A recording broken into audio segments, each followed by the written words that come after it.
Hola, buenas tardes. Hoy día, a nombre de la CHEF, bueno, yo soy la doctora Delia Ruiz, acá participo como parte del directorio de la CHEF y también hoy día en parte de mi calidad de vicepresidenta de la Sociedad Chilena de Medicina Física y Rehabilitación. Tengo el agrado de poder dirigir, digamos, esta reunión en un tema que es muy importante para todos, producto de la pandemia hoy en día, donde sabemos que hay mucho paciente que está hospitalizado, sigue hospitalizado en las unidades de cuidados intensivos y en las importantes secuelas que se producen después de estas hospitalizaciones. Y cómo el manejo de rehabilitación tiene que ser desde un comienzo, como vamos a ver acá en las presentaciones, y tiene que continuar obviamente también una vez que el paciente ha sido dado de alta. Entonces hoy día tenemos dos importantes expositoras con dos grandes temas. El primero lo va a exponer la doctora Carolina Rivera con el tema de rehabilitación y dolor post-COVID. La doctora Rivera es médico fisiatra de la Universidad de Chile. Ella es presidenta de la Sociedad Chilena de Medicina Física y Rehabilitación, también es jefa del Servicio de Medicina Física y Rehabilitación de la Costa Central y también es médico fisiatra de la Clínica Alemana.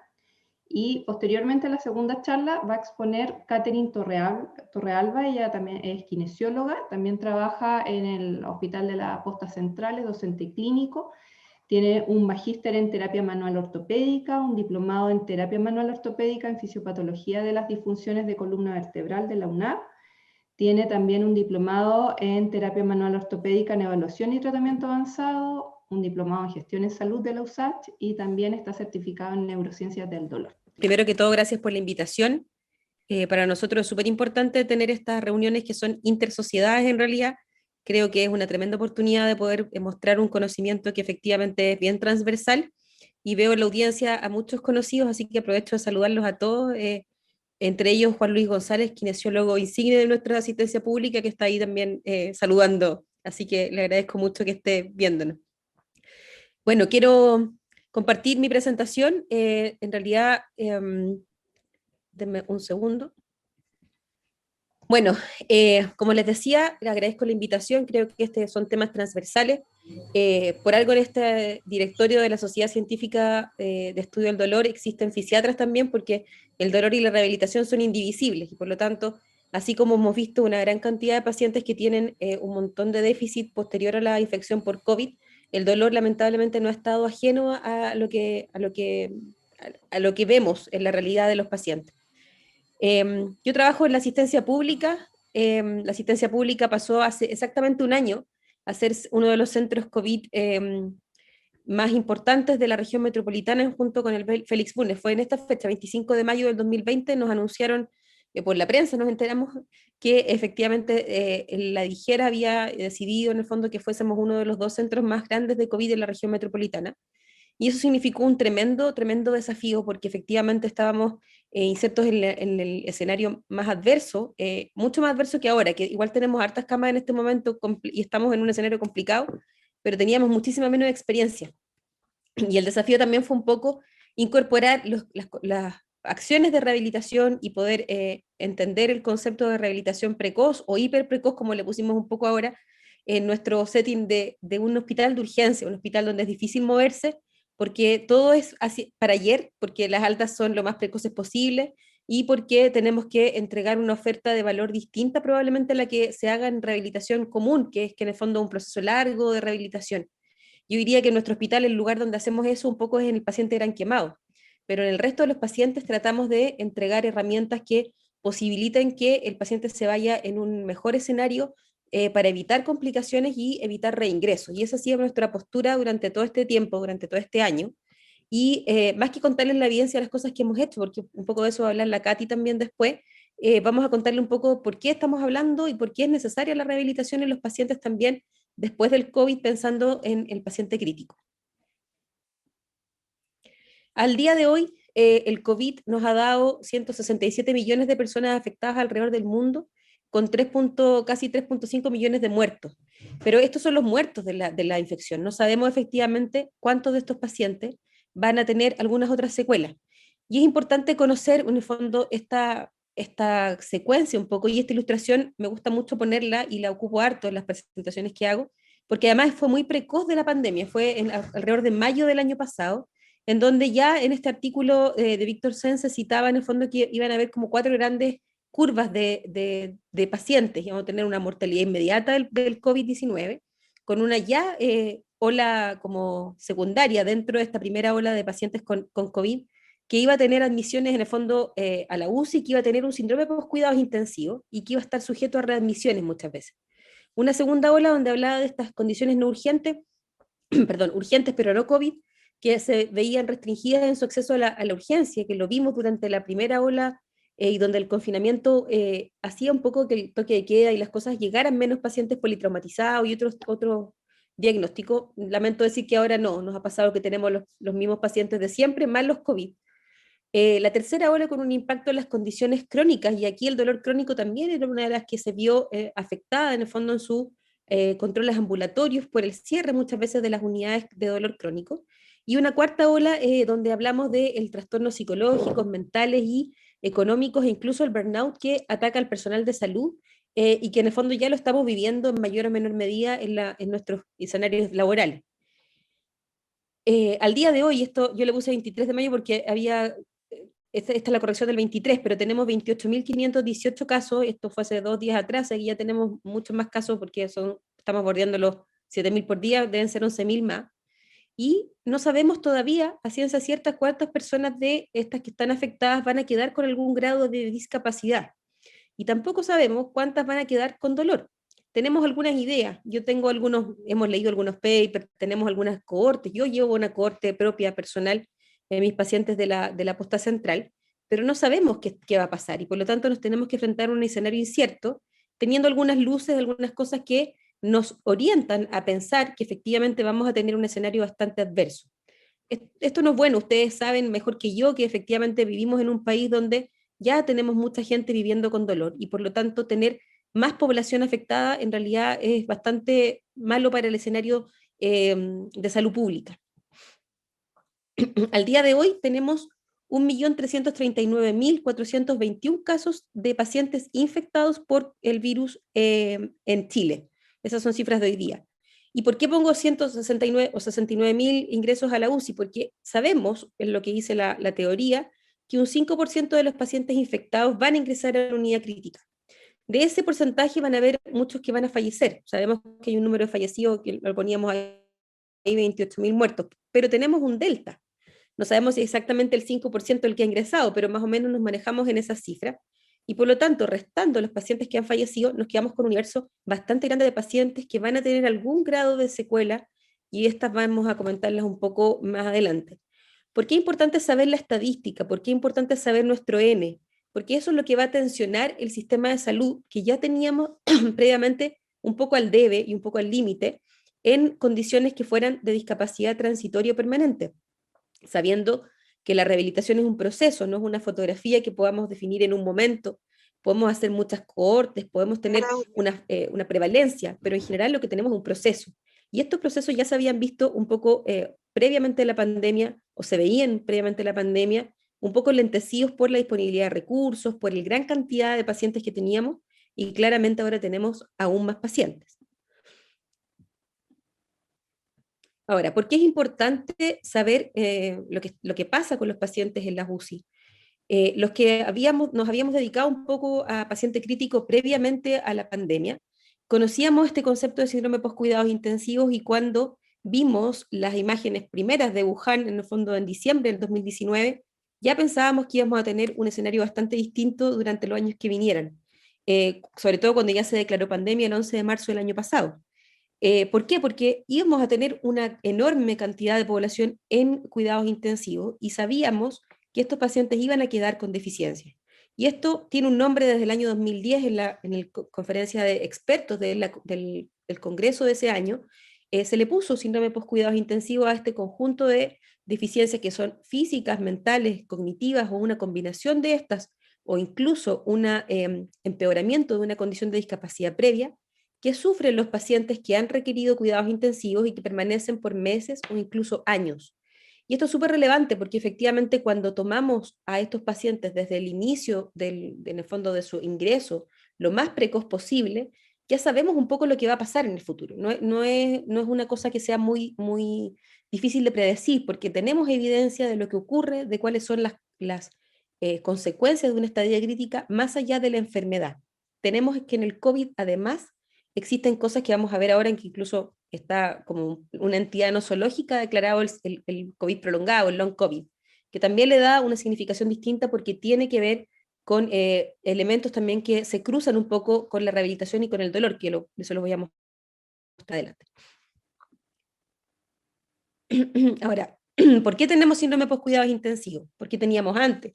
¿Y por qué tenemos ahora? Porque efectivamente tenemos muchísimos más avances en la educación de las UCI, tenemos protocolización de cosas que antes no existían, y teníamos en este momento, previo a la pandemia, un número alto de pacientes con sepsis, un incremento en la población adulta mayor, y ahora si podríamos agregar un cuarto aquí cuadrado, tendríamos una población con COVID-19 en el fondo que nos da una cohorte específica de un solo diagnóstico que nos da una posibilidad en el fondo de ver cómo se comporta un síndrome de distrés respiratorio agudo como en particular, porque en este escenario previo teníamos unidades críticas polivalentes.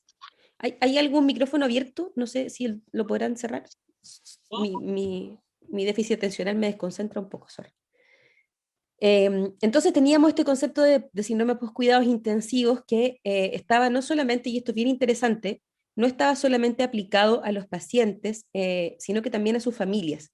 Y esto es bien importante porque sale desde el intensivo, o sea, los intensivistas mencionan a la familia como parte de este síndrome y le entregan en el fondo de este triada de síntomas el aspecto mental, o sea, las familias de los pacientes sufren estrés postraumático y si yo pudiese agregar acá también un estrés financiero que es notorio en el fondo, sobre todo ahora que estamos viviendo una pandemia.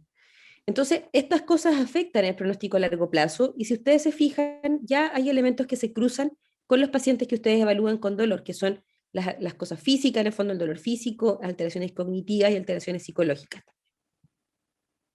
Esta ilustración la pongo siempre, la hizo Vicente Camus, que es un paciente ya de tercer año de rehabilitación del hospital clínico, en base a un artículo que yo escribí, en el fondo, hablando del paciente con síndrome post-cuidados intensivos, y la pongo porque es una forma bonita y gráfica de mostrar en el fondo cuáles son estos trastornos, que no solamente son los que mencionábamos en estos tres grandes dominios, sino que también hay alteraciones de la función vesicointestinal, hay trastornos de la voz y la dilución, hay compresiones nerviosas en el fondo que generan lesiones por compresión, la hemos visto mucho, yo les voy a mencionar ahora más adelante también. Las debilidades en el fondo de muscular, rigidez articular, alteraciones de la esfera psicológica, principalmente trastornos de ansiedad, depresión y también estrés postraumático, cognitivas, secundarias muchas veces al delirium durante la hospitalización, delirium que también se cruza en el fondo con los elementos de dolor y que generan deterioro neurocognitivo al alta, alteraciones familiares, como le contaba, pérdida de los roles, pérdida del trabajo muchas veces, y también otras como la desnutrición y el dolor crónico. Tenemos un paciente que está susceptible a muchísimos estímulos dolorosos, la aspiración de secreciones, la instalación de líneas arteriales, la instalación de una traqueostomía, las curaciones, pacientes con lesiones por presión. Esas cosas generan en el fondo un impacto a nivel central que no podemos minimizar. Bueno, y ahí les voy a contar un poco más adelante algunas cosas al respecto. Entonces, los pacientes críticos tienen condiciones que hacen que la prevención del dolor sea aún más fundamental. Y eso lo han visto en el fondo los intensivistas también, y han generado, bueno, esto lo ponía antes porque en el fondo un poco lo que les decía, efectivamente, de que el dolor tiene todas estas cosas físicas, cognitivas y mentales, y que son estas un poco las que no podemos dejar pasar. Y de hecho, en el Congreso del Dolor, que fuimos algunos de los que están acá en esta charla, ya se presentaban algunos artículos en la presentación de póster donde hablaban de que si efectivamente el dolor crónico también era un elemento del síndrome post-cuidados intensivos, pensando en que es una cosa transversal a estos tres elementos que yo les cuento. Lo que les decía es que los pacientes críticos tienen en el fondo mayor propensión a tener dolor, y efectivamente los intensivistas se han hecho cargo de esto en las guías de práctica clínica para el manejo de la agitación-sedación, el delirium, las alteraciones del sueño en la UCI, que es la guía PADIS, que la última versión es del 2018, se mencionan en el fondo los elementos que están para prevenir el dolor, y se pone el dolor dentro del bundle de medidas de la UCI, de ICU Liberation, donde se pone en el fondo el primero, la A es la prevención del dolor como una entidad importante, porque se sabe que hay muchos estímulos dolorosos, un paciente que está además con bloqueo neuromuscular, con sedación, y por lo tanto no va a estar eh, pudiéndonos informar de manera tan adecuada cuánto le duele. Ahora, siempre hay que sospechar que el paciente tiene dolor y no pensar que la pseudoanalgesia, que uno pone como por norma, casi por protocolo, es suficiente para evitar en el fondo que el paciente desarrolle dolor después. Aquí está la movilización como una estrategia de evitar el dolor y la retracción articular. Están otras estrategias también, el control del delirium tiene mucho que ver con esto porque finalmente se van cruzando los cuadros y también poder sacar a este paciente del ventilador lo más rápido posible, evitando la sedación profunda y el bloqueo neuromuscular también va a tener un impacto porque vamos a poder moverlo mucho más fácil. Por lo tanto, se cruza y es bastante transversal el dolor a todas las esferas del paciente crítico. Ahora, nunca se debe minimizar o obviar la presencia de dolor. El dolor puede aparecer tanto en reposo como en procedimientos, ya sea invasivos o no invasivos. Existe el dolor y la ansiedad preprocedural también, en los pacientes, sobre todo cuando ya están más despiertos, han pasado la etapa de sedación profunda, sobre todo cuando saben que los van a curar de alguna lesión que ya les generó dolor. Los pacientes eran quemados, los vemos mucho en la posta. Y mientras más tarde iniciar el manejo, el dolor dura más, en el fondo. Sabemos, y eso lo saben ustedes, entonces tenemos que prevenir, en el fondo, que estos pacientes que están pasando por una situación aguda se conviertan en usuarios de unidades de dolor crónico no oncológico porque no vimos que podía ser un paciente de riesgo para desarrollar dolor crónico.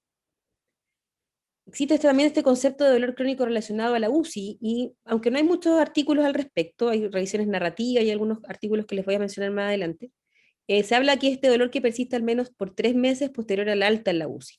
Yo les contaba que nosotros llevamos una cohorte de pacientes que estamos siguiendo desde el inicio de la pandemia en la asistencia pública, es una tesis de una becada de la Universidad del Desarrollo, y entre las cosas que quisimos evaluar cuando la empezamos a pensar, que esto fue partiendo la pandemia el año pasado, estaba el dolor, pensando en que eran poco los estudios y no sabíamos efectivamente cómo se comportaba el dolor y tampoco teníamos idea cómo se iba a comportar el dolor en el COVID. Hasta ahora, estamos todavía en etapa de análisis, pero tenemos ya todos los pacientes encuestados, consiste en el fondo en una llamada telefónica entre 21 y 30 días posterior al alta desde la posta. Se aplican cuestionarios que están validados y en el fondo nos hemos encontrado con la triste noticia de que tenemos casi un 70% de pacientes que tienen por lo menos algún dolor en la encuesta. O sea, se les pregunta, ¿tiene dolor? Sí. ¿En más de un lugar? Sí. Y el dolor no es leve, es sobre 4. Entonces tenemos una población que probablemente está con poca consulta, a la cual hemos guiado un poco en su caminar también en aquellos que son más severos o con elementos neuropáticos a la encuesta, y hemos podido también minimizar un poco el impacto del dolor, pero finalmente se nos está escapando, porque esta es una cohorte pequeña, un montón de pacientes que no sabemos qué está pasando con ellos. Entonces, probablemente la carga que va a generar al sistema de salud no va a ser menor. Y es una carga que quizá no la vamos a ver ahora, pero sí la vamos a ver en un par de meses o incluso años, que es un poco lo que ocurre con el síndrome post-cuidados intensivos. Acá hay algunos artículos de habla, en el fondo, una de esta revisión narrativa que habla del dolor crónico en los sobrevivientes de la estadía crítica y el dolor crónico como una interferencia en las actividades, perdón, de la vida diaria post-UCI. Y creo que es una tremenda oportunidad para generar evidencia al respecto, porque en el fondo tampoco la encontramos tanta. Y como les mencionaba anteriormente, la ventaja, entre comillas, si pudiese ser una ventaja, de tener una cohorte bastante limpia, con un diagnóstico único de ingreso, nos da la oportunidad de caracterizar mucho mejor a esta población. Finalmente, cuando uno tiene muchos motivos de ingreso a las unidades críticas y una UCI muy polivalente, finalmente se van ensuciando también cuadros unos sobre otros. Por lo tanto, esta cohorte nos da esa posibilidad, que es lo que ha pasado también en debilidad paciente crítico, en delirium, como les voy a contar un poco más adelante. Bueno, ¿qué sabemos del PICS o el Post-Intensive Care Syndrome en el paciente COVID, COVID grave? En un principio tuvimos muchos pacientes ventilados, no teníamos tanto uso de estrategias no invasivas por el riesgo de aerosolización. Se fueron incorporando mucho más, yo diría como ya en el segundo semestre del año pasado. Entonces tuvimos muchos pacientes con pronosedado, que es una buena estrategia para mejorar la PAF y la difusión en el fondo alveolar arterial, pero también necesita mucha sedación y bloqueo neuromuscular, con el consiguiente riesgo de lesiones por presión y compresión nerviosa. ¿Por qué las menciono? Porque son fuentes de dolor, efectivamente ambas. El delirium multifactorial con poca acceso a la familia, con un uso de elementos de protección personal, uno al principio, bueno, todavía entraba vestido como astronauta a un paciente que estaba despertando una pseudoanalgesia profunda, y al principio también terapias muy limitadas con respecto a los ingresos para evitar en el fondo el contagio del personal. Por lo tanto, pocas estrategias de manejo ambiental también consideradas dentro de lo que uno pueda tener como oferta para esos pacientes. De la debilidad adquirida en UCI sabemos que hay varios estudios que, como les decía, no están limitando a la población solamente post-COVID. Esta cohorte de pacientes admitidos a una OPC que estuvieron con ventilación mecánica por distrés respiratorio secundario COVID, se les mide en el fondo la debilidad paciente crítico con escalas validadas, con los mismos elementos siempre, en 3 momentos, en el fondo al despertar, un momento crítico durante la estadía del paciente, durante la estadía en la UCI en un punto entre el despertar y el alta, y antes del alta hospitalaria. Y dentro de estos pacientes vemos que de los que se evaluaron, que pudieron ser en el fondo 50, en estos 3 momentos hay un 72, 52 y un 27% de debilidad paciente crítico. Definía en el fondo como un puntaje menos de 48 puntos al evaluar con el MRC, que es la escala en el fondo para evaluar la parte motora.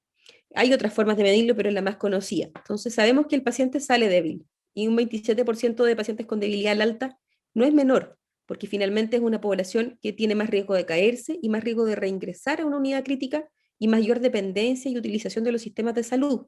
Ya sabíamos que previo al COVID teníamos hasta un 50% de los pacientes con ventilación mecánica por sobre 7 días que tenían algún grado de debilidad al alta. Que sabemos que la exposición a corticosteroides, a sedantes analgésicos, el bloqueo neuromuscular fueron mayores en los pacientes con mayor debilidad, y esto generaron estancias más prolongadas, y la fuerza de agarre y el Bartel, que en el fondo nos habla de independencia funcional, fueron menores en los pacientes con debilidad adquirida en UCI, y la mayoría requirieron derivación a unidades de rehabilitación. Entonces ya tenemos el elemento físico que yo les mencionaba, estos 3 dominios muy importantes en los pacientes con COVID. Del delirium tenemos que, como les decía, es multifactorial, mucha más sedación por estrategias ventilatorias más agresivas, un virus que aparentemente es neurotrófico, ya tenemos cada vez más evidencia de aquello también, el aislamiento que yo les decía con escaso manejo ambiental, y un estudio también de una cohorte pequeña de pacientes con COVID habla de cifras de hasta un 40% de delirium. Lo triste de este estudio es que cuando se seguía las 4 semanas esta misma cohorte se veía que un tercio casi de los pacientes habían fallecido y un 20% permanecían hospitalizados. Lo que habla que el delirium no es exactamente, uno no puede decir que es la consecuencia de, pero efectivamente estos pacientes que son deliriosos son pacientes más graves y que se quedan más tiempo. En el fondo el delirium le aumenta la carga de morbilidad a estos pacientes y por lo tanto tenemos que también prevenirlo. Y lo menciono porque muchas veces un gatillante del delirium es el dolor. Por lo tanto, es un círculo bastante vicioso que tenemos que ser capaces de frenar en algún momento. De las lesiones de nervio periférico que les comentaba anteriormente, también les menciono porque también son causa de dolor. Antes las veíamos en los pacientes críticos, los que nos dedicábamos un poco a críticos, sobre todo en el plexo cuando los pacientes estaban en prono, o en el nervio peroneo, cuando también por una pérdida en el fondo del cojinete protector a nivel de la cabeza del peroné, se generaba algún grado de patch, perdón, después cuando ya lo empezábamos a parar al paciente. Sabemos en esta pequeña cohorte también de 85 pacientes, si se fijan son todas pequeñas las cohortes, hay compresiones de nervio periférico en un alto porcentaje, cerca de 13%, con más de una compresión, y los factores de riesgo son más horas de sesiones de sesión, más sesiones en prono y más horas en prono, y también ventilación mecánica invasiva, porque en el fondo se asocia muchas veces a bloqueo neuromuscular, sobre todo cuando están los pacientes en prono. Que sabemos que la mayor afección es en la extremidad superior, y aquí el nervio ulnar es la más afectado, y después en similares porcentajes el nervio radial y el tronco inferior del plexo braquial, y bueno, todos axonotmesis porque pudieron medirlo en el fondo con electrodiagnóstico y saber que al menos tenían un pronóstico de recuperación, si bien bastante lento, pero posible, lo cual igual genera un grado de esperanza y de un poco más de certeza a los pacientes y a su familia. Sin embargo, puede ser una causa importante de discapacidad y también de dolor en los casos en los cuales tenemos dolor neuropático asociado.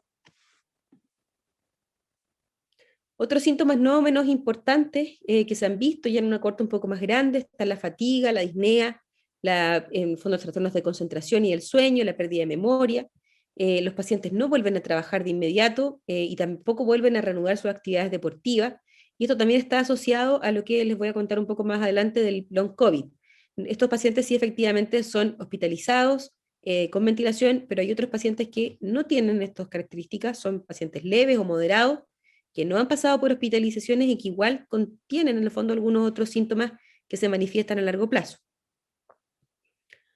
Y con respecto al dolor propiamente tal, en pacientes con COVID, ya en el 2020 teníamos algunas revisiones que hablaban de que estos pacientes tenían más riesgo de dolor.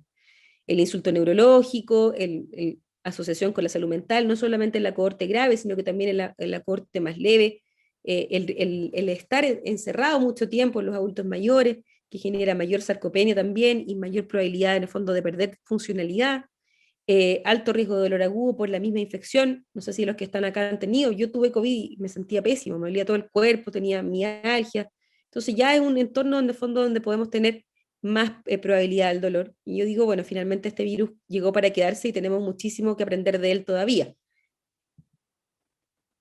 Y esta cohorte, bueno, que es más grande, son muchísimos más sobrevivientes y también está publicada ahora en el Lancet el mes pasado, donde habla una revisión de 6 meses de, en el fondo, síntomas neurológicos o outcomes neurológicos y psiquiátricos en sobrevivientes del COVID-19 de varias esferas de gravedad. Y bueno, mencionan que los síntomas neurológicos y psiquiátricos, incluyendo también el dolor, están dentro de las cosas que más se ven. Por lo tanto, también ya tenemos suficiente evidencia de que esto va a ser así y que tenemos que prepararnos para esta tensión que se va a generar en el sistema de salud. Y esta, bueno, diapositiva ya para ir terminando, mostrándoles un poco una revisión del Nature, que salió también el mes pasado, que habla de cuáles son las esferas afectadas en el long COVID. Y acá quiero no dejar pasar que hablan en el fondo de la fatiga, la debilidad muscular, pero el dolor articular lo mencionan también, el dolor de cabeza, el dolor de pecho. O sea, hay lugares en el fondo que están asociados a dolor en pacientes no graves, pacientes leves o moderados. Por lo tanto, y hablan de síntomas hasta 6 meses. Entonces sabemos que en el paciente grave está toda esta cohorte, o sea, todo este conjunto de síntomas del post-COVID, post-UCI, pero también tenemos una población leve a moderada que va a tener algún grado de dolor y probablemente sus consultas van a ser, en el fondo, asociadas a estos síntomas en las mismas consultas de los profesionales que estamos acá, ya sea anestesistas dedicados a dolor, fisiatras, neurólogos, kinesiólogos. Entonces vamos a tener ahí un paciente que nos está preguntando y preguntando por qué si han pasado 6 meses todavía le duele. Y tenemos que ser capaces de buscarle una explicación a esto. Entonces, la pesquisa activa del dolor debe ser una prioridad a lo largo del ciclo del paciente en su transitario intrahospitalario, y una cosa muy importante es dejarlo vinculado con el extrahospitalario. Yo siempre digo que la rehabilitación, si hay algo que he aprendido en esta pandemia, o que he reforzado mis conocimientos, es que la rehabilitación y el manejo de todas estas cosas debe ser lo más precoz posible, pero debe ser continua, y eso incluye el ambulatorio, porque si no hacemos este vínculo efectivo, finalmente es un trabajo no perdido en ningún caso, porque salvamos la vida, porque hicimos un trabajo fundamental para el paciente, pero que es un trabajo menos eficiente y un trabajo que finalmente al paciente no le llega de vuelta, porque él quiere su vida de vuelta, no quiere una vida con dolor, no quiere una vida con debilidad muscular, no quiere una vida donde el cerebro se le nubla y no tiene la misma concentración de antes. Entonces, si no somos capaces de hacer este enlace con el ambulatorio, creo que no estamos haciendo el trabajo de manera exitosa. Lamento poner las marcas de los fármacos, pero esto para mí es un motivo de orgullo. Estamos haciendo un enfoque preventivo al dolor crónico. Logramos, después de, en un hospital de urgencia, donde el dolor era como algo que no se tomaba en cuenta, logramos que nos compraran cosas. Hicimos una presentación al comité de farmacia, pensando en cómo lo presentamos, fue, oye, tenemos dolor agudo, tenemos mucho pérdida, mucho gasto en fármacos, pero también tenemos pacientes que sacamos de acá con dolor y que lo que van a recordar de su estadía crítica en este hospital es que se fueron con un dolor que nadie les supo manejar. Y logramos que en el fondo nos compraran tapentadol, que nos compraran buprenorfina, que pudiéramos acceder a parches de lidocaína, que tuviéramos más acceso a neuromodulación, en toxina botulínica, que podemos ocuparla. Entonces, hemos logrado, a través de la evidencia, de demostrar que este trabajo de rehabilitación es serio y que el dolor es parte de lo que nosotros hacemos, podamos tener un mejor approach para nuestros pacientes. Y esto también es motivo de orgullo porque esta es una pequeña unidad de dolor agudo que estamos trabajando. Ahí está la doctora Isabel Jani y la doctora Marcela Ávila, que son las que llevan la unidad de dolor agudo, que está enfocada en el fondo en el manejo del dolor postquirúrgico, y también hemos incursionado en el dolor del paciente gran quemado y en el paciente post-UCI con síndrome post-cuidados intensivos, y hemos tratado en el fondo de unir esfuerzos. Esta es una reunión que hicimos en un caso en particular de un paciente gran quemado de dolor de difícil manejo. Entonces, podemos hacer manejo del dolor o prevención activa del dolor crónico en una unidad, en un hospital de agudos, donde hacemos mucho paciente crítico, podemos. Y ese es el mensaje, en el fondo, una de las cosas que queremos transmitir, porque finalmente es lo que hemos logrado hacer durante la pandemia a pesar de toda la adversidad. Ya para terminar un poco, la prevención para mí es fundamental, pensar en el paciente post estadía crítica. Cuando un paciente se intuba por COVID o por el motivo que sea e ingresa a una UCI, tiene un camino trazado que tenemos que ser capaces de cortar en algún momento. Si es que no lo dejamos a su propia libre albedrío, probablemente vamos a tener un resultado peor, y el equipo de rehabilitación tiene que estar ahí con la rehabilitación hiperprecoz, como le decimos nosotros, como acuñamos un poco, más que pensando en la rehabilitación tradicional de subir un paciente, que el paciente camine, sino que como en el fondo hacer prevención de complicaciones, hacer gestión de los casos. Bueno, yo pongo seguimiento también. Catherine, que va a presentar a continuación, es nuestra gestora de casos del equipo motor que creamos en el fondo cuando empezamos a pensar en este escenario adverso que se nos venía, sin dolor, porque el dolor entorpece los procesos de rehabilitación y porque nadie merece vivir con dolor, porque es dolores que no tenían. O sea, estos pacientes que yo les contaba de las llamadas, pacientes jóvenes que no tenían un dolor que, les generaba en el fondo alteraciones de su actividad de la vida diaria. El delirium, siempre lo menciono, siempre descartarlo porque nos lleva al lado oscuro, de dejarle muchos fármacos, de no rehabilitar a ese paciente porque lo cedo mucho, de no pensar que a lo mejor le duele algo y por eso se está poniendo delirioso, así que nunca dejar de pensarlo. Bueno, y el COVID llegó para quedarse, tenemos que ser capaces de prevenir, de gestionar y de capacitarnos entre nosotros, porque finalmente el conocimiento y la gestión del conocimiento crítico es fundamental. Hay mucho conocimiento que está en los papers, pero hay mucha cosa que se entrega de persona a persona, y creo que eso es fundamental, y por eso vuelvo a agradecer en el fondo la oportunidad de poder estar presentándoles hoy día. Y para terminar, quiero decirles que estamos impulsando esto, el Plan Nacional de Rehabilitación Post-COVID-19. Hemos estado en una campaña ardua desde el inicio de la pandemia que hemos llevado a cabo como sociedad y también con los colegios profesionales y sociedades científicas afines. Quizá la CHET también se podría unir a esta cruzada pensando en todo esto que hablamos hoy día, y estaríamos encantados de que pudieran participar con nosotros también. Hemos estado en reuniones con Hacienda, con el Ministerio de Salud, estos días por redes sociales, mandando mensajes de colegas que son de otras especialidades, pensando que la rehabilitación es de todos, y que también otra gente de espectáculo, tratando de difundir esto al máximo, poniéndolo en la palestra, porque finalmente esta pandemia no puede pasarnos por encima sin que haya un cambio del paradigma de cómo se maneja la rehabilitación en nuestro país. Eso incluye el dolor. Tenemos que dejar de pensar en que hay prestaciones cumplidas, tenemos que cumplir objetivos, y tal como las guerras mundiales, las otras pandemias nos han hecho realzar en el fondo los procesos de rehabilitación, esto tiene que quedar en el fondo para un mejor escenario de rehabilitación para nuestros pacientes, que finalmente es por lo que todos estamos acá un día martes a las 8 de la noche viendo una charla en el fondo para poder tener más conocimiento. Así que los invito a participar activamente y a compartir nuestros videos, las cosas que estemos publicitando en redes sociales, porque la rehabilitación no solo nuestra, es de todos. Eso, muchas gracias, y bueno, ahí están los correos y el Twitter, que lo ocupo harto para estas cosas de difusión, y gracias Delia, y muchas gracias a todos. Gracias a ti, Carolina, súper buena la presentación. Bueno, vamos a dejar todas las preguntas al final de la charla, pueden empezar a anotarlas ahí en el chat para más ratito. Ahora voy a presentar entonces a Catherine. Por favor, Catherine, comparte tu pantalla. Ella nos va a hablar acerca de rehabilitación motora hiperprecoz y su impacto en la funcionalidad, debilidad y dolor. Catherine.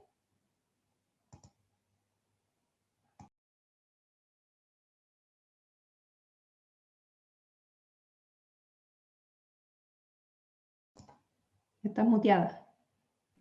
Listo, ahora sí. Ya.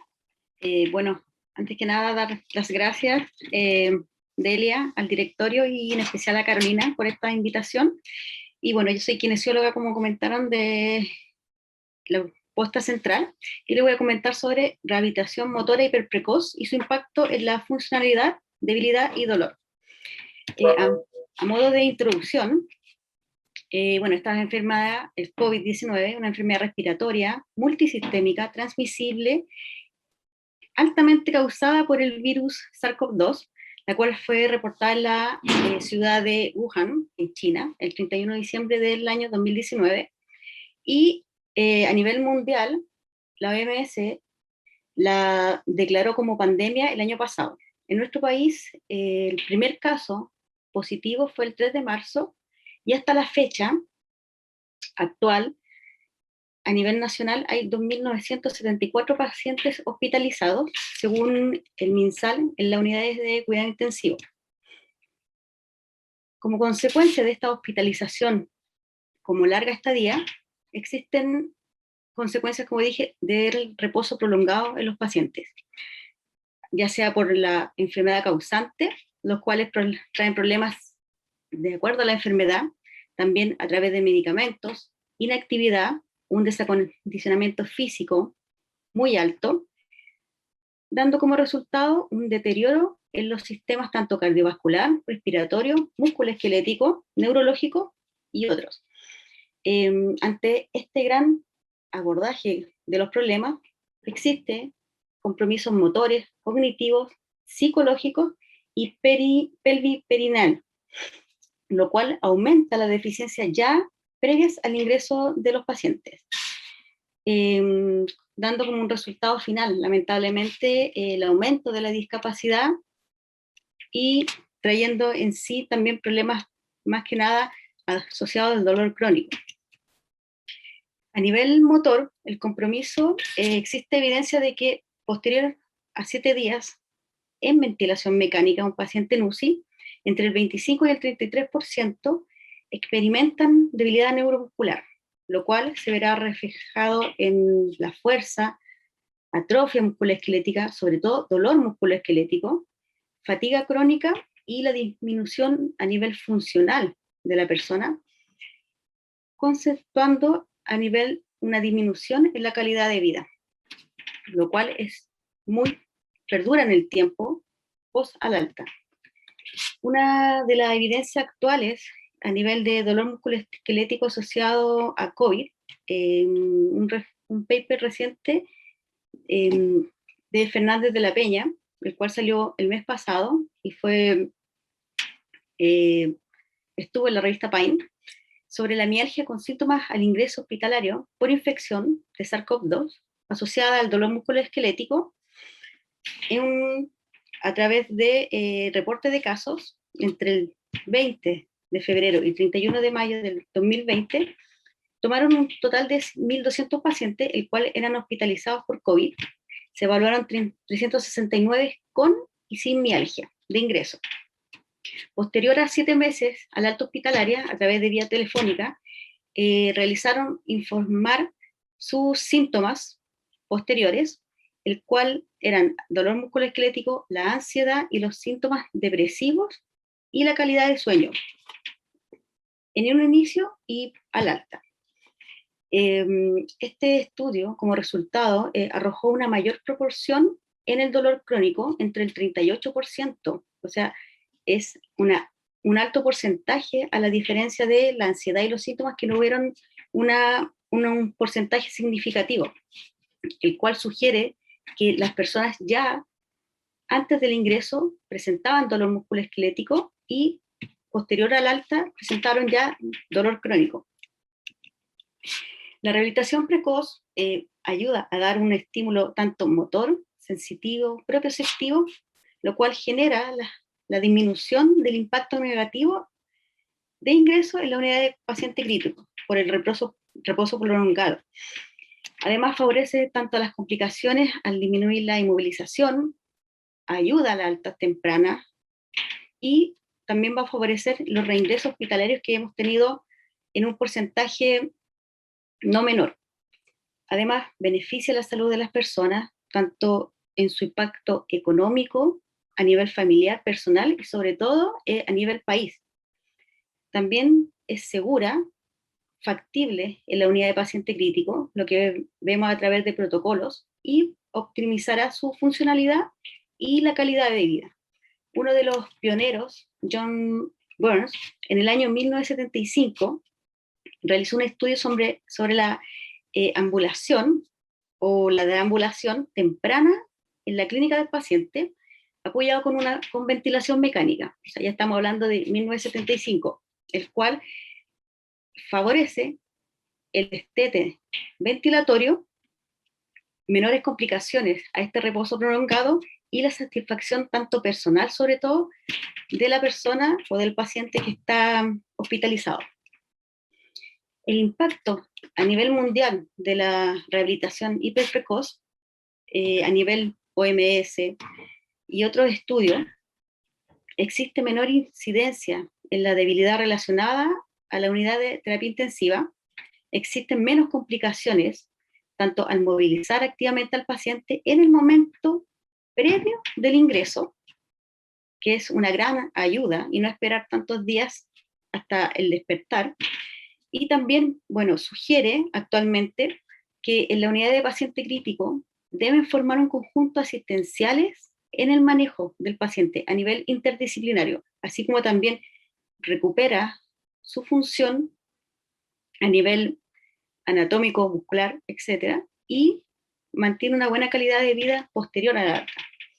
Existen distintas controversias a nivel UPC, en cuáles son los beneficios, en cuáles son los riesgos, sobre todo, en que mejor no movilizan al paciente. Y bueno, los beneficios, más que nada, es nivel de conciencia mejor, mejora la función tanto pulmonar y cardiovascular, existe la disminución de los días en ventilación mecánica, y lo más principal también, estado de ánimo del paciente, ver que ya está sentándose quizá al borde de cama. También asociado a esta movilización, sabemos que el paciente o la persona que no se mueve aumenta su dolor. Y los riesgos, tanto como pueden ser como la retirada accidental de catéter, tubos orotraqueales o traqueostomía, el deterioro gasométrico o hemodinámico, el dolor, más que nada, disconfort, el riesgo de trombos y riesgo de caída, las cuales son a nivel mundial entre el 1 y el 2%. O sea, la balanza entre los beneficios y los riesgos son bastante limitadas, sobre todo los riesgos. La rehabilitación hospitalaria, la que realizamos nosotros acá, al menos es a nivel interdisciplinaria e integral, a través del equipo de salud. Se toma desde el inicio de la condición de salud o de ingreso, y siempre debe ser en base al modelo biopsicosocial. Este enfoque interdisciplinario está cubierto tanto por médicos fisiatras, psicólogos, fonoaudiólogos, terapistas ocupacionales, asistentes sociales, bueno, y kinesiólogos, el cual debe ser este manejo de interdisciplinario, quizás pasar un tiempo más a la transdisciplinariedad. El equipo motor, que hablaba Carolina, del cual pertenezco, nace en pandemia el año pasado en la Unidad de Medicina Física de Rehabilitación, el cual cuenta con 8 kinesiólogos con turnos entre fin de semana y festivo. Y bueno, la kinesióloga a cargo en modalidad diurna para dar continuidad a estos tratamientos tanto al ingreso y al alta. A través de protocolo entregamos existe rehabilitación motora integral y segura, y como objetivo principal es evitar las complicaciones y el aumento también de la estadía hospitalaria, logrando mejores resultados, así como tanto para el paciente, su entorno también a nivel familiar, de los resultados de una menor funcionalidad previo y post al alta. Así logramos reducir los niveles de discapacidad que después post al alta son bastante grandes, sobre todo como comentó Carolina, el dolor aumenta mucho más también, tanto por factores biopsicosociales como sabemos.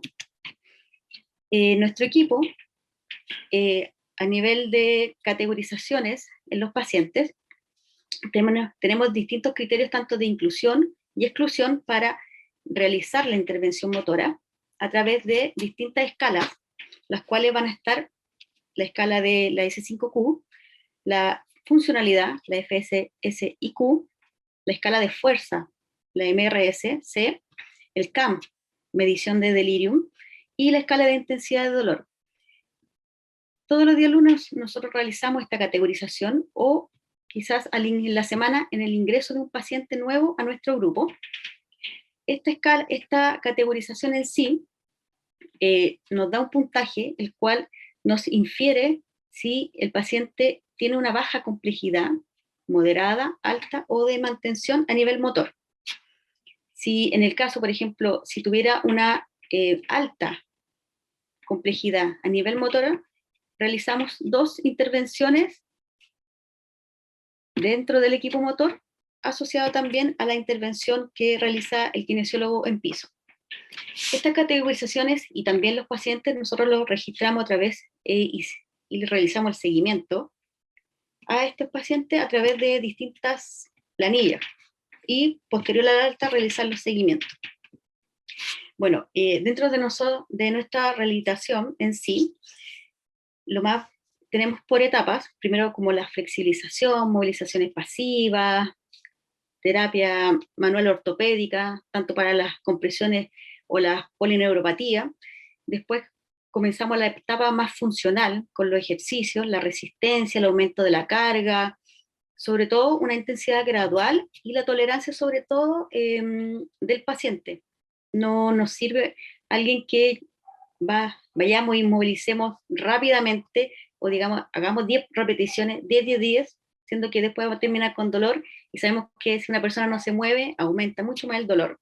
También la realización de ejercicios, tanto en decúbito, en supino, con ayuda, sin ayuda, en sedentes, tanto sedente en cama, borde cama, y bueno, hasta la bipedestación, y que pueda realizar marcha independiente.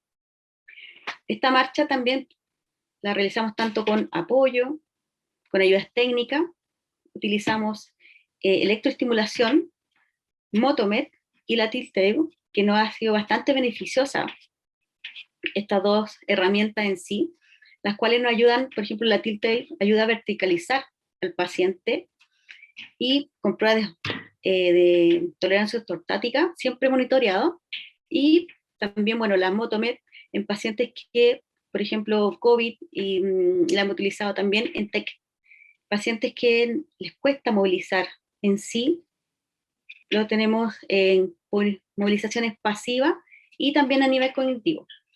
Y bueno, y lo más importante es el manejo del dolor musculoesquelético a través de estrategias tanto explicando al paciente que el dolor no es malo, que tiene distintos factores asociados, que no siempre está relacionado al daño que tiene, no se relaciona el daño a la lesión, y bueno, realizar educación, sobre todo en neurociencia, y también tener el cuidado en el lenguaje. A modo personal, difícilmente pregunto al inicio de la intervención de un paciente, decirle, hola, soy tanto, ¿cómo se llama usted? De 1 a 10, ¿cuánto le duele? Porque ya estamos condicionando de que son preguntas cerradas, al paciente le duela alguna extremidad y no se mueva. Previo al alta, realizamos la evaluación del estado funcional logrado desde el ingreso hasta la post-alta, así como también realizamos la entrega de la epicrisis completa de los tratamientos tanto interdisciplinarios que fueron realizados al paciente en WAP. ¿Para qué hemos realizado la epicrisis? Para que se vaya con toda su historial a nivel interdisciplinario de lo que se realizó.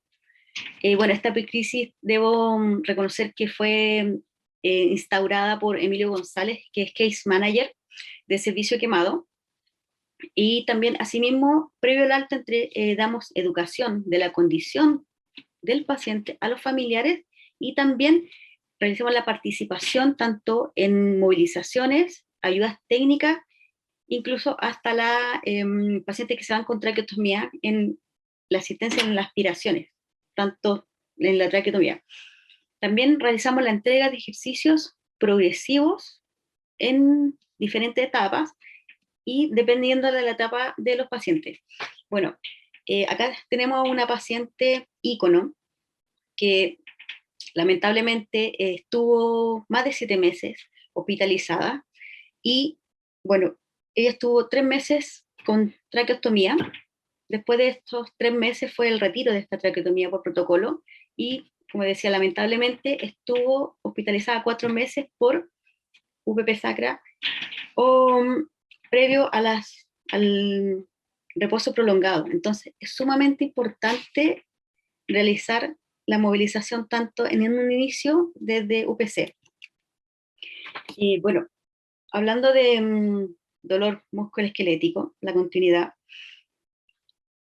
existe este cuestionario que estamos en trabajo de validación, que es el cuestionario de salud musculoesquelético de Killstar MSK Tool, el cual es de detección de cronificación del dolor, estratifica a estos pacientes tanto de dolor musculoesquelético, de espalda, cuello, hombro, cadera, rodilla y multisitio, los que tienen indicadores pronósticos similares.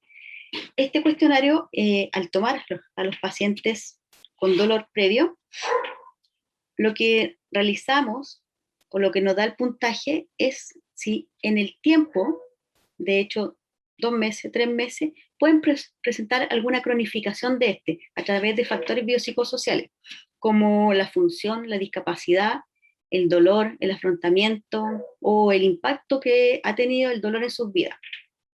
Una vez realizada este cuestionario, esta pequeña encuesta, que contiene 10 preguntas, nos arroja un puntaje, ya sea bajo, medio o alto, el cual, por ejemplo, si fuera un puntaje medio, realizaremos unos tratamientos emparejados de acuerdo a la condición y el puntaje. Bueno, este cuestionario fue creado en Inglaterra, en la Universidad de Keele, por Jonathan C. Hill. Acá en Chile tenemos la licencia y esperamos que utilizar este cuestionario en la posta para ver la detección del paciente ingresado, si presenta dolor, y post al alta su cronificación. Bueno, a modo de mensaje más que nada, no debemos negar la posibilidad de entregar todos los beneficios que da la movilización hiperprecoz, tanto por sus beneficios más que por sus condicionantes sobre todo. Es muy necesario, sobre todo, tanto para el paciente, su estado de ánimo y dolor crónico a futuro. Muchas gracias.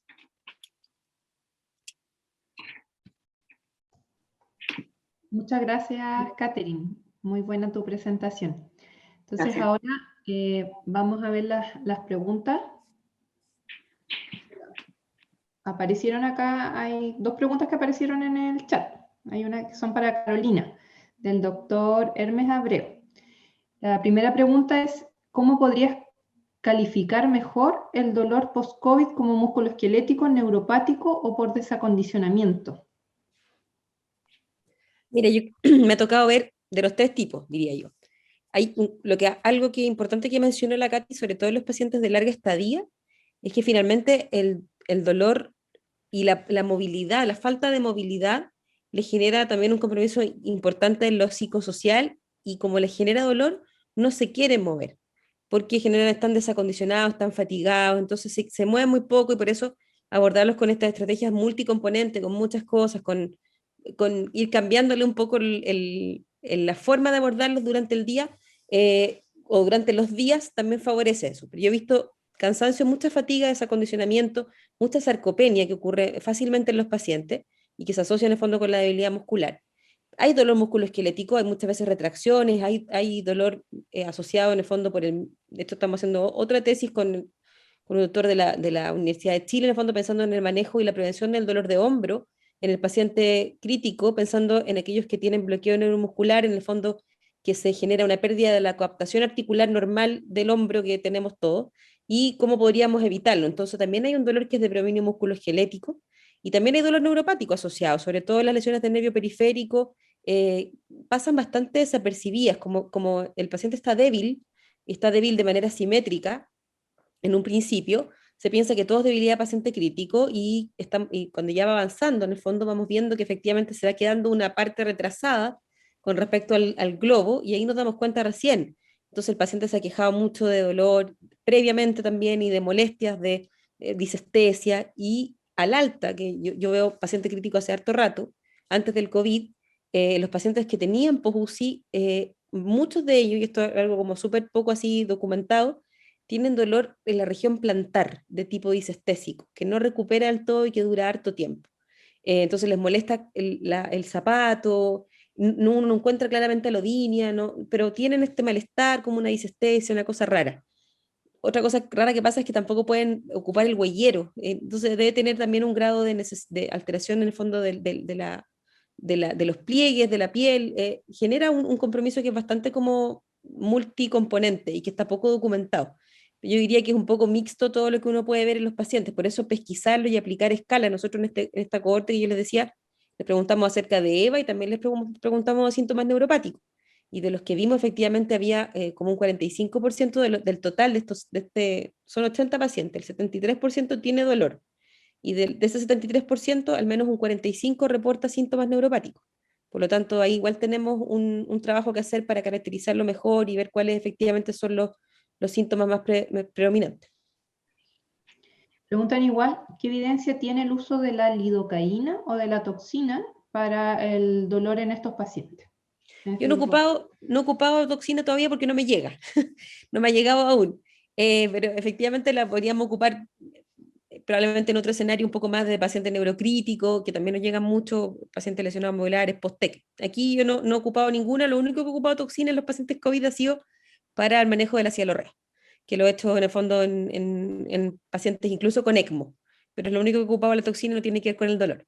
El parche de lidocaína lo ocupamos preferentemente en los pacientes grandes quemados, en las zonas alodínicas que efectivamente tienen y que nos entorpecen la rehabilitación. Yo les decía que nosotros hacemos, el único lugar donde hacemos un poco más de rehabilitación como clásica es en el servicio de quemado, que tenemos un gestor de casos que también es que lo nombraba la Katy, que es Emilio, y tenemos un case manager en el fondo, desde el ingreso del paciente, con alertas, con una cosa muy bonita que nos está quedando, que ya lleva casi un año.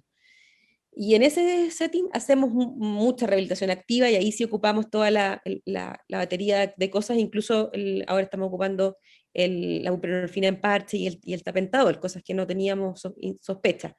Yo no he tenido que usar Versati en pacientes que no sean o lesionados medulares o grandes quemados, al menos en la posta. Bien. No sé si... Katy, una pregunta. ¿Cuánto tiempo los pacientes están verticalizados en la TILT y cuántas disponen ustedes en la UCI? A ver, bueno, depende de la tolerancia sobre todo y el monitoreo que le realizamos al paciente en sí, pero aproximados son 10 a 15 minutos, más que nada, pero siempre de acuerdo a la tolerancia que presente el paciente. Nunca vamos a llegar, está supinado o en 30 grados, no lo vamos a verticalizar completamente en 90 grados, entonces va progresivo. Si es primera vez, si el paciente lo tolera bien a nivel monitoreo, eh, distintas, si está con menos secreciones, quizás sin ventilador sobre todo. No hemos verticalizado algún paciente con un ventilador en conexión aún. Todo depende de la tolerancia del paciente. No, no nos regimos por 10 minutos, 10 minutos, 15 minutos, no, sobre todo por la monitorización, que es a través de protocolos, sobre todo. Hemos tenido pacientes que han estado 20 minutos, otros 5, pero siempre verticalizando de acuerdo a los grados, muy progresivo. Otra pregunta, ¿cómo ha sido la prevalencia de la capsulitis adhesiva en la posta, en pacientes post-COVID? ¿Qué han visto ustedes? Bueno, al menos los pacientes que hemos tenido y han llegado a Pronovigil, varios ciclos, sí han presentado bastante porcentaje, no hemos realizado algún estudio o algo así, pero hemos tenido bastante porcentaje en las limitaciones, tanto en la elevación o abducciones de extremidad superior. Entonces sí hay un porcentaje bastante grande que quedan con esta limitación de rango articular a nivel de hombro, pero no nos tenemos en cifras en sí, pero sí hemos visto a nivel de rehabilitación bastante. Es lo que más he Sí. evidenciado de las limitaciones funcionales. Piensa que igual nosotros no seguimos a nuestros pacientes después, a una limitante, no podemos continuar el seguimiento porque nuestro hospital es de agudo, entonces muchas veces se van de alta los pacientes rápidamente, también ahí estamos tratando de incorporarnos en todas las cosas posibles, las visitas de gestión, en el fondo para meter la cuchara y decir, oye, este paciente todavía no está en condiciones de irse o está con demasiada debilidad, pero muchas veces se van y no sabemos qué pasa con ellos después. Entonces, esta cohorte que yo les cuento es una de las pocas cosas que hemos podido hacer como seguimiento, donde son pacientes nuestros, que nosotros los vimos, que estuvieron en seguimiento intrahospitalario y que lo hemos podido continuar viendo después. Pero sí, concuerdo con la Katy que hay harto paciente que se da con limitación de rango, de ahí hay que tengamos criterios de capsulitis adhesiva y que además podamos ver imágenes, tampoco es tan frecuente. O sea, no tenemos toda la potestad porque las camas son camitas calientes, así se van uno y entra otro. Oye, y de osificación heterotópica, que nosotros en el Hospital de la Florida nos ha tocado ver harto en pacientes como han estado como larga estadía. ¿Sabes que en COVID no? En pacientes grandes quemados y en pacientes neurocríticos, pero sobre todo en grandes quemados hemos tenido, pero en COVID que yo me recuerde de los que hemos visto, a alguien que tenga limitación de rango, no, fíjate. ¿No? Ya, otra pregunta, dicen, ¿de qué otra forma, aparte de la clínica, se puede detectar el daño neuronal periférico? Pregunta. Bueno, se puede detectar con un electrodiagnóstico, que es algo que también es una falencia nuestra de la posta. Espérame un segundo, que mi hija me llama. Hija, no puedo verte. Ya, espérame un poquito. Espérame un segundo. Ya. Y respondo la otra pregunta que dice, en una fase inicial hay una tendencia de rigidez articular en alguna zona específica. Bueno, paciente UCI sedado completamente, vamos a encontrar también posterior a 2 semanas, 3 semanas, a nivel de hombro y sobre todo tobillo, que después en UTI y otras unidades de menor complejidad hemos visto bastante pie equino, no tanto como la rigidez de hombro, pero sí es hombro y pie equino más que nada, a nivel tobillo. Esas son las dos zonas más específicas en sí. Y preguntan igual en relación a los estudios de terapia kinésica post-COVID, durante y luego de la hospitalización. ¿Qué estudios hay publicados? ¿Cómo? A ver, no alcanzo a leer. Una segunda pregunta que dicen en relación a los estudios publicados respecto a terapia kinésica post-COVID, durante y luego de la hospitalización. Son muy pocos, de hecho, hay bastantes estudios de movilización precoz, pero a nivel kinésico son bastante, de hecho, este paper lo encontré porque salió en la revista Time el mes pasado, como lo comenté, y fue realizado por médicos y algunos fisioterapeutas españoles. En sí, muy pocos papers realizados por kinesiólogos, como insisto, y debiésemos ver más investigación más que nada, pero es un par asociado a las movilizaciones más que nada, y a terapias específicas, como terapia manual en España, o realizas estimulación eléctrica. Perfecto. Preguntan igual acá, Carolina. ¿Puedo retomar la respuesta del electrodiagnóstico? Eso. Perdón, pero mi hija entró aquí. Sí, el electrodiagnóstico es fundamental y de hecho nosotros debiésemos tener en el fondo acceso, sobre todo para entregarle igual un pronóstico a los pacientes. Quizá de repente es precoz en el momento en que uno generalmente espera un par de semanas como para que se instaure el daño y no pueda mirar algo.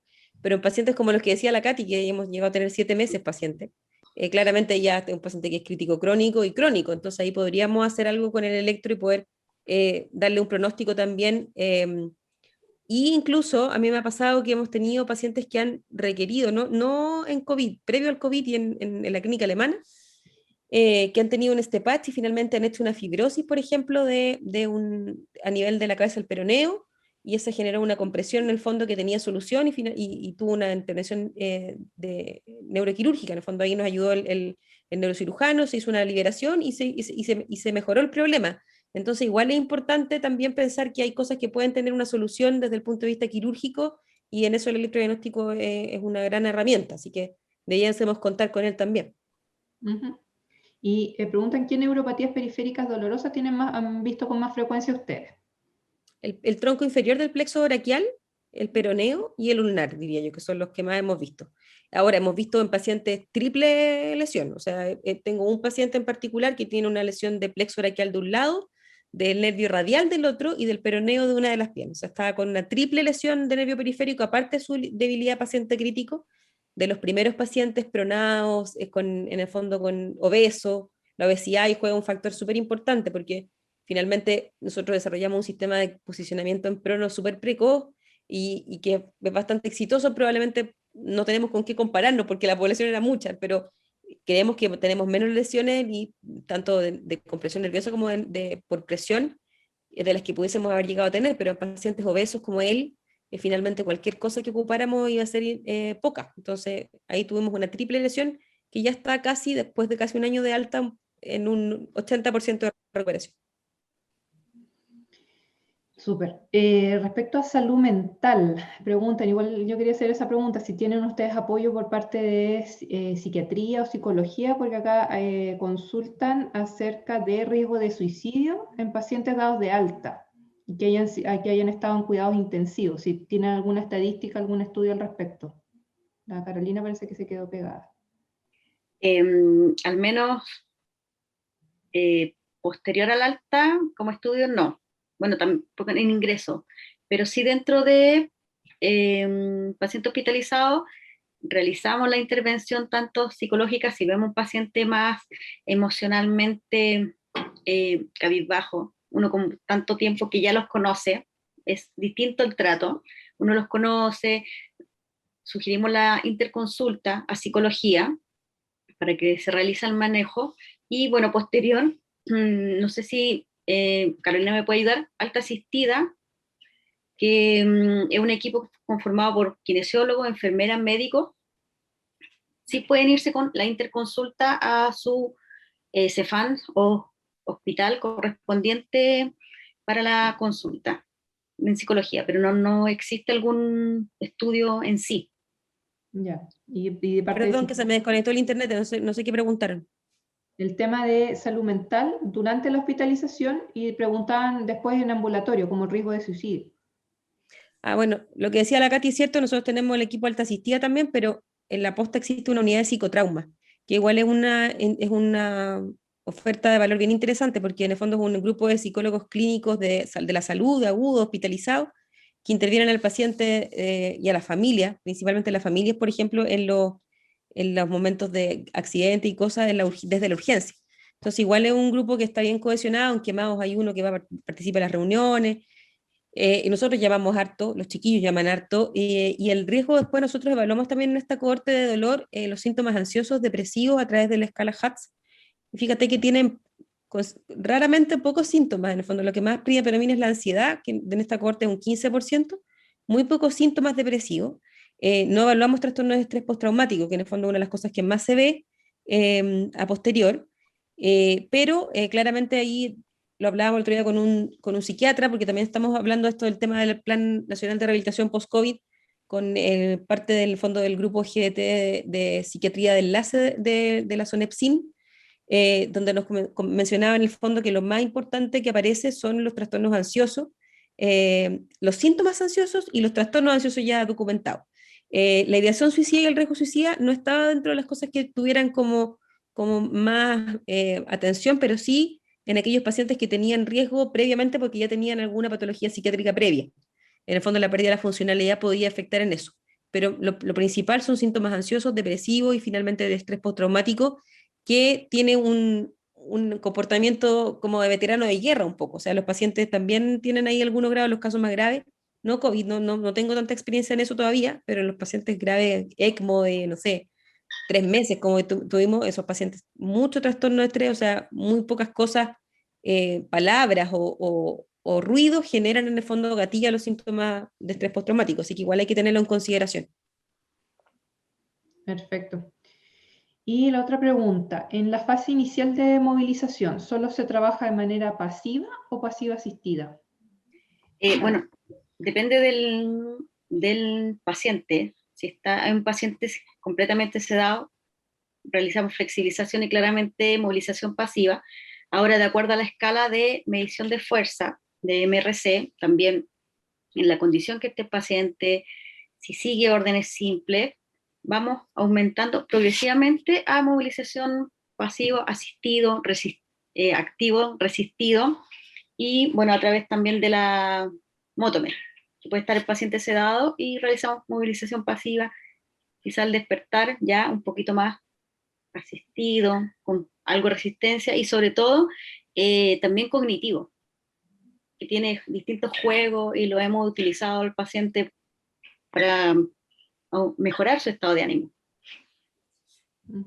Yo quiero decir que la posta antes no tenía ninguna de estas cosas que menciona la Katy, todas las hemos adquirido durante la pandemia, y ha sido en el fondo un tremendo upgrade. Nosotros tenemos en este momento 140 camas críticas, entonces claramente es una cantidad de pacientes que es no menor, y con estas camitas calientes, como yo les digo, igual es un desafío tremendo tratar de darle lo mejor posible a cada uno de los pacientes y optimizar los recursos, el recurso humano también, porque tampoco es ilimitado. Entonces creo que ha sido un tremendo aporte tanto el equipo motor como la incorporación de material, de recursos físicos y de los fármacos que yo mencionaba adelante. Si antes teníamos muy pocas cosas para manejar el dolor, con puro antiinflamatorio, sin un enfoque en el fondo de dolor crónico o dolor en vías de cronificación, y eso igual, y también con mucho gasto de recursos, o sea, un paciente que le ponen muchas cosas para que efectivamente tenga un impacto, y entre este trabajo también con la unidad del dolor agudo que está en ciernes, ha generado que en el fondo ocupemos menos cosas con muy buenos efectos. O sea, la resistencia a comprar estas cosas fue mínima, fue como, ya, ok, démosle nomás porque parece que sirven. Entonces, ha sido un súper, de las cosas buenas que ha tenido la pandemia para nosotros, muchas otras cosas malas, no solamente la pandemia en sí, sino que claramente no todo es color de rosa, pero efectivamente hemos tenido buena llegada con eso.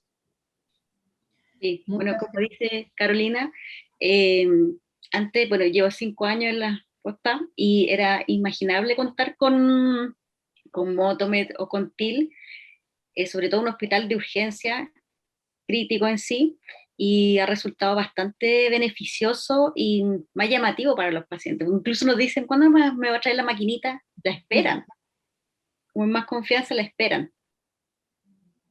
Qué bien. Bueno, les quiero agradecer, felicitarlas porque fueron muy buenas las presentaciones y felicitarlas también por el tremendo trabajo que están realizando en la posta, a las dos, porque, bueno, me tocó participar en una oportunidad con Carolina, fui a Sí. servicio y vi el tremendo logro y los avances que ustedes mismas están señalando, así que felicitaciones. Doctor Cárcamo, le doy la palabra.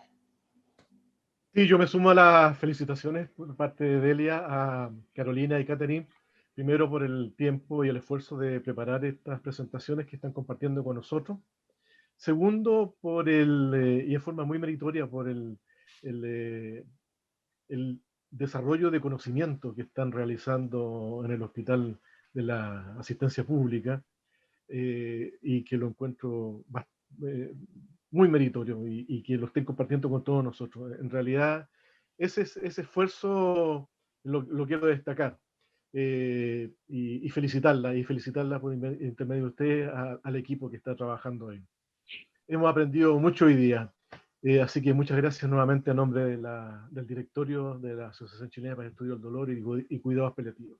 Y a nuestros asistentes, les quiero recordar que este año tenemos el Congreso Internacional de la CHED-CP, que va a ser en octubre, los días martes, miércoles y jueves, 19, 20 y 21 de octubre, donde por primera vez este es un congreso que lo estamos haciendo en conjunto con la Sociedad Médica de Cuidados Paliativos. Ustedes que son mayoritariamente una audiencia del mundo de la rehabilitación, los quiero invitar muy especialmente, yo sé que ustedes están interesados en el tema del dolor crónico y van a asistir, pero también los quiero invitar porque el mundo de los cuidados paliativos, especialmente el cuidado paliativo oncológico, requieren, al igual que el desarrollo de conocimiento que se está realizando y que están compartiendo nuestros colegas de la posta, requieren también la involucración, el involucramiento del mundo de la rehabilitación. Los pacientes oncológicos se benefician en el manejo precoz del dolor musculoesquelético, ¿no es cierto?, de la sarcopenia, de las deficiencias, de la insuficiencia de los distintos órganos, etcétera, etcétera. Y al mismo tiempo, que como están haciendo el desarrollo, este concepto, ¿no es cierto?, que de la rehabilitación, cuando uno hablaba de la educación, la prevención, el tratamiento, y al final, ¿no es cierto?, la rehabilitación en la mirada clásica, aquí nos estamos adelantando y está apareciendo, ¿no es cierto?, hemos aprendido que la rehabilitación puede ser un mecanismo eficaz de prevención antes de que aparezcan, ¿no es cierto?, las lesiones musculoesqueléticas, las compresiones de nervio periférico, el daño de salud mental, etcétera, etcétera. Al mismo tiempo, yo los invito a que asistan a ese congreso, se involucren en el mundo de los cuidados paliativos oncológicos y de los cuidados paliativos en general. Vamos a tener, sin lugar a dudas, una ley más pronto que tarde, de una ley de cuidados paliativos para todos, cuidados paliativos no solo oncológicos, sino que también de la insuficiencia de órganos para todos. Eso va a ser muy buena noticia para nuestros pacientes, para nuestro país, y ahí lo necesitamos a todos. Necesitamos su esfuerzo, su inteligencia, las ganas de desarrollar, ¿no es cierto?, conocimiento, investigación y compartirlo en espacios de sociedades científicas como esta. Así que les damos las gracias, quedan especialmente invitados, y un recado para quienes son socios de la HSP. Las cuotas al día tienen un descuento muy impresionante en la inscripción para el Congreso, así que por favor los invito a que se pongan al día y van a tener un descuento muy importante, muy interesante. Muchas gracias por acompañarnos, los esperamos el último martes del próximo mes en una nueva reunión que les avisaremos cuál será el tema. Gracias a todos por acompañarnos. Chao, muchas gracias. Muchas gracias por la invitación. Muchas gracias. Chao, chao. Chao.